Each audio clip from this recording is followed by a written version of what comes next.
देश सेवा का जज्बा जिसके मन में हो उसे कोई ताकत देश सेवा करने से रोक नहीं सकती। ऐसा ही एक मामला आप मेरे साथ में देख सकते हैं। हम अभी पहुंचे हैं दुर्ग शहर के इंदिरा मार्केट रोड पे। यहाँ पे हमारे साथ में दुर्ग लोकसभा क्षेत्र से एक प्रत्याशी है जो कि न्याय धर्म सभा इस राजनीतिक पार्टी से ताल्लुक़ रखते हैं, बिलोंग करते हैं। आइए हम जानते हैं उस उम्मीदवार से क्यों आखिर वो इतने धुरंधर प्रत्याशियों के आगे में लड़ रहा है। राकेश जी, आपका स्वागत है हमारे चैनल में और हम जानना चाहेंगे आपसे ऐसा कौन सी वो शक्ति है आपके पीछे में जो आपको मजबूत बनाती है ऐसे धुरंधर लोगों के सामने में चुनाव लड़ने के लिए। धन्यवाद आपके चैनल का। न्याय धर्म सभा की जो 111 नीतियां हैं और वो मनुष्य की सभी समस्याओं का समाधान करती हैं और अभी तक के इतिहास में किसी भी समस्या का कोई समाधान नहीं हुआ है। तो इन धुरंधर जो शक्तियाँ हैं उनको हम ये जानकारी देना चाहते हैं कि जो मानवीय समस्याएं हैं उनके 111 समाधान क्या हैं।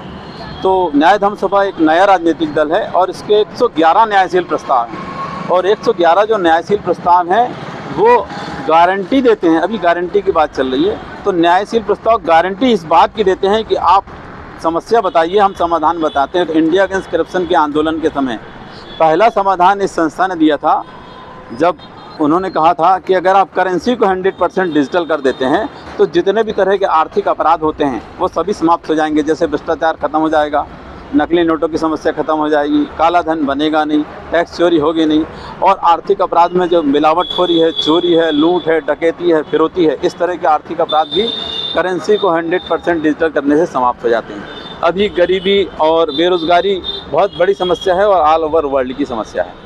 इस पे न्याय धर्म सभा की नीति है कि अगर आप गरीबी और बेरोज़गारी को ख़त्म करना चाहते हैं तो आप न्याय धर्म सभा की दो नीतियां हैं, एक है निर्भर मुद्रा प्रणाली और दूसरी है संतुलित मुद्रा प्रणाली। ये एक आर्थिक शोषण समाप्त करती है और एक आर्थिक अभाव समाप्त करती है। अगर मुद्रा पे ब्याज हटा दिया जाए, मतलब रेपो रेट 0 कर दिया जाए, तो गरीबी और बेरोजगारी सदा के लिए समाप्त हो सकती है मौद्रिक तरलीकरण नीति के तहत। तो व्यक्ति के प्रताप से यहाँ विषमता मिट गई। अगर विषमता मिटाए बैर नहीं मिट सकता और अगर विषमता मिटाना है तो आपको आर्थिक न्याय करना पड़ेगा पहले, जो हमारे संविधान की उद्देशिका के अनुकूल भी है।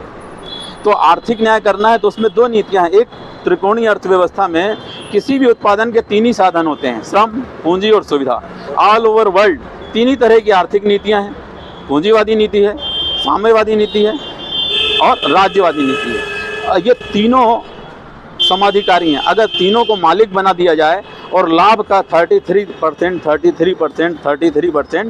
तीनों को समान अधिकार दे दिया जाए तो आर्थिक विषमता जो खड़ी होती है वो समाप्त हो सकती है। क्यों आपको लगता है कि जनता ने जो है आपको चुनकर देना चाहिए? आप ऐसा कौन सा उनका जनता का जो मुद्दा है, कौन सा मुद्दा संसद में उठाना चाहेंगे? हम संसद में पहला महालोकतंत्र अगर मिल जाता है तो सारी जो अधिकार है जनता स्वतः प्राप्त कर लेगी। तो हम चाहते हैं कि महालोकतंत्र लागू हो जाए और यही बताने के लिए हम जनता को लड़ रहे हैं कि उन्हें सही बात की जानकारी कैसे पहुंची जाए। क्योंकि ऊपर के जो 5% लोग हैं उनको क्रांति की ज़रूरत नहीं है और जो 95% हैं उनको समझाने में जो बात जाती है उसमें समय लगता है। जैसे महात्मा गांधी से एक सवाल पूछा पत्रकार ने कि आपको देश को आज़ाद कराने में 40 साल क्यों लगे?